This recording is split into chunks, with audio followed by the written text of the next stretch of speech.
اینجا رو نگاه کنید، لواشی و ترشی فروشی و شیرینی سرای، همه مغازه ایرانی هم ولی سبک قدیمی. شاه عباس دل جیگر اینا وسط لندن. آره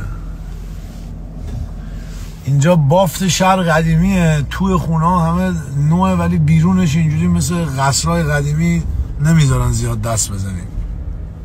حالا جدا من اهل تبلیغ و این چیزا نیستم، این کله پاچه و نمیدونم نون سنگک و اینا اسم رستوران از موسیقی و وحشتناک، آدم خفن، صاحبش هم یه آدم باحال، سیبیل باحال، لهجه شیرین کردی، مشتی، یعنی مشتی که بهت میگم هر چقدر بگم خدا وکیلی کمه.